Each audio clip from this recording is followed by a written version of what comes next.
ಆಟಗಾರರು 1,11,111 ನಗದಿನ ಜೊತೆಗಾಗಿ ಆಕರ್ಷಕ ಟ್ರೋಫಿಯನ್ನು ತಮ್ಮದಾಗಿಸಿಕೊಳ್ತಾರೆ. ಸಹ ಎಲ್ಲ ಆಟಗಾರರು ಬಂದು ಈ ಪ್ರಶಸ್ತಿಯನ್ನು ಪಡ್ಕೊಳ್ಬೇಕು. Winners of Venky 11.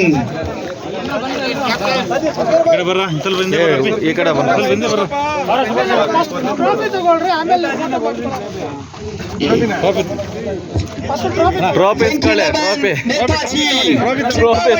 ಇವಾಗ ಪ್ರಶಸ್ತಿಯನ್ನು ಪಡ್ಕೊಳ್ತಾ ಇದ್ದಾರೆ. ಜೋರಾದ ಚಪ್ಪಾಳೆ ಬರಬೇಕು. 2026 ಚಾಂಪಿಯನ್ ಕಟ್ಕೊಳ್ತಾ ಇದೆ BNR ಟ್ರೋಫಿಯಲ್ಲಿ. ಜೈ BNR ಟ್ರೋಫಿಯ ಚಾಂಪಿಯನ್ ತರವಾಗಿ ಕಾಣ್ತಾ ಇದೆ. ಜೈ ವೆಂಕಿ, ಜೈ ವೆಂಕಿ.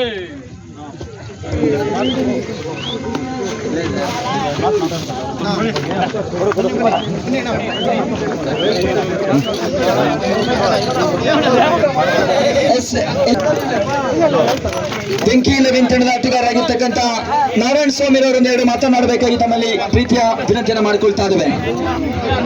ಮೊದಲಿಗೆ ವೇದಿಕೆ ಮೇಲೆ ಆಸೀನರಾಗಿರುವಂತಹ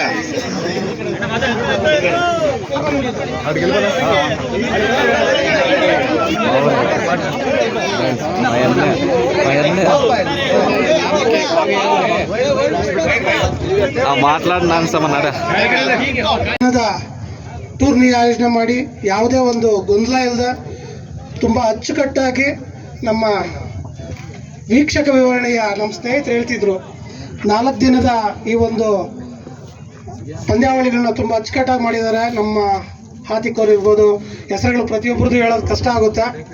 ಎಲ್ಲರೂ ಕೂಡ ಆಯೋಜಕರು ತುಂಬ ಅಚ್ಚುಕಟ್ಟಾಗಿ ಮಾಡಿದ್ದೀರಾ.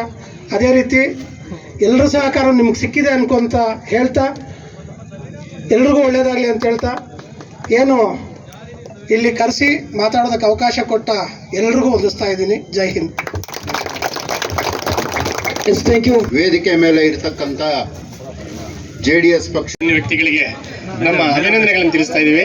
ಇದಕ್ಕೆ ಮುಖ್ಯ ಕಾರಣ ಈ ಒಂದು ಸಿಡ್ಲಘಟ್ಟ ನಗರದಲ್ಲಿ 4 ದಿನಗಳ ಕಾಲ ಅದ್ದೂರಿಯಾಗಿ BN ರವಿಕುಮಾರ್ ಅಂದ್ರೆ ನಮ್ಮ ಜನಪ್ರಿಯ ಶಾಸಕ, ನಮಗೂ ಶಾಸಕರು, ನಮ್ಮ ದುರ್ಡಗುಂಟೆ ಆಗಿರೋದ್ರಿಂದ ಚಿಂತಾಮಣಿ ತಾಲೂಕು ಆಗಿರ್ಬೋದು, ಅದರ ಕ್ಷೇತ್ರ ಸಿಡ್ಲಘಟ್ಟ ಬರ್ತದೆ. ಇರಲಿ, ಅವರ ಒಂದು ನೆನಪಿನಲ್ಲಿ ಅವರ ಒಂದು ಹುಟ್ಟುಹಬ್ಬದ ಪ್ರಯುಕ್ತ ಈ ಒಂದು ಟೂರ್ನಿಯನ್ನು ಆಯೋಜಿಸಿ 4 ದಿನಗಳ ಕಾಲ ಅತ್ಯುತ್ತಮವಾಗಿ ಆಡಿಸಿ ಈ ಪ್ರಥಮ ಬಹುಮಾನವನ್ನು ನಮ್ಮ ವೆಂಕಿ 11 ಚಿಂತಾಮಣಿ ತಂಡದವರು ಪಡ್ಕೊಂಡಿದ್ದಾರೆ. ಇದು ನೋಡಿ, ಇದಕ್ಕೆ ಮುಖ್ಯ ಕಾರಣ ಈ ಟೂರ್ನಿಯನ್ನು ನಾವು ಗೆಲ್ಲಲೇಬೇಕಂತ ಮೊದಲೇ ಫಿಕ್ಸ್ ಆಗಿದ್ವಿ. ಯಾಕಂದ್ರೆ ಈ ಒಂದು ಟೂರ್ನಿಯನ್ನು ನಾವೆಲ್ಲ ಇಷ್ಟೆಲ್ಲ ಕ್ರಿಕೆಟ್ ಆಡೋದಕ್ಕೆ ಮುಖ್ಯ ಕಾರಣ ನಮ್ಮ ಫ್ರೆಂಡ್ ಆಗಿರುವಂಥ ಕಟಾರಿ ವೆಂಕಿರವರು. ಯಾಕಂದ್ರೆ ಕಟಾರಿ ವೆಂಕಿರವರು ನಮ್ಮನ್ನೆಲ್ಲ ಬೆಳೆಸಿ ಪ್ರೋತ್ಸಾಹ ಮಾಡಿ ಈ ಒಂದು ಕ್ರಿಕೆಟ್ ಅನ್ನು ಅತ್ಯುತ್ತಮವಾಗಿ ಆಡಲು ಅವಕಾಶ ಮಾಡಿಕೊಟ್ಟಂಥವರು ನಮ್ಮ ಕಟಾರಿ ವೆಂಕಿರವರು. ಕಾರಣ ಅವರು ನಮ್ಮ ಒಂದು ಜಿಲ್ಲೆಗಳಲ್ಲಿ ಅಷ್ಟೇ ಅಲ್ಲ, ಬೆಂಗಳೂರು ಆಗಿರ್ಬೋದು, ಆಂಧ್ರ ಪ್ರದೇಶ ಮದನಪಲ್ಲಿ ಆಗಿರ್ಬೋದು, ಎಲ್ಲ ಕಡೆಗೂ ಮ್ಯಾಚ್ಗಳನ್ನು ಆಯೋಜನೆ ಮಾಡಿ ನಮಗೆಲ್ಲ ಪ್ರೋತ್ಸಾಹ ಕೊಟ್ಟು ಕ್ರಿಕೆಟ್ ಟೂರ್ನಿಯನ್ನು ಆಡಿಸ್ತಾ ಇದ್ರು. ಅಷ್ಟು ಕ್ರೀಡಾಪಟುಗಳ ಈ ಒಂದು ಕ್ರಿಕೆಟ್ ಮೇಲೆ ಅಷ್ಟು ಅಭಿಮಾನವನ್ನು ಹೊಂದಿದ್ರು ಅವರ ಹುಡುಗರು ನಾವು.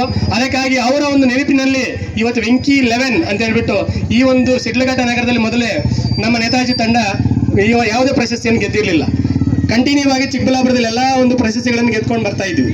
ಆದರೆ ಮೊಟ್ಟ ಮೊದಲ ಬಾರಿಗೆ ನಮ್ಮ ಈ ಎಲ್ಲ ಸಮಯಾವಕಾಶ ಮೂಡಿ ಬಂದು ನಮ್ಮ ವೆಂಕಿ 11 ಸ್ಮರಣಾರ್ಥಕವಾಗಿ ಈ ಒಂದು ಟೂರ್ನಿಯನ್ನು ಗೆದ್ದಿದ್ದೀವಿ. ಅದಕ್ಕೆ ತುಂಬಾ ನಮಗೆ ಸಂತೋಷವಾಗ್ತಾ ಇದೆ.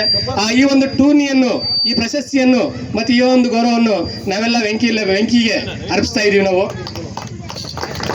ಅದೇ ರೀತಿ ಈ ಒಂದು ಟೂರ್ನಿ ವೆಂಕಿ 11ಗೆ ಅರ್ಪಿಸ್ತಾ ಇದ್ದೀವಿ. ಅದೇ ರೀತಿ ಈ ಟೂರ್ನಿಯನ್ನು ಅತ್ಯುತ್ತಮವಾಗಿ ಆಯೋಜನೆ ಮಾಡಿದಂತಹ ಎಲ್ಲ ವ್ಯಕ್ತಿಗಳು, ಕ್ರೀಡಾಪಟುಗಳಿಗೂ, ನಮ್ಮ ಚಿಕ್ಕವರು ಇದ್ದಾರೆ, ದೊಡ್ಡವರು ಇದ್ದಾರೆ, ಮತ್ತೆ ಎಲ್ಲ ಆಯೋಜಕರಿಗೂ ಮತ್ತೊಮ್ಮೆ ಈ ಒಂದು ಮಾತಾಡೋ ಅವಕಾಶ ಮಾಡಿಕೊಟ್ಟಂತಹ ಎಲ್ಲರಿಗೂ ಜೈ ವೆಂಕಿ, ಜೈ ನೇತಾಜಿ.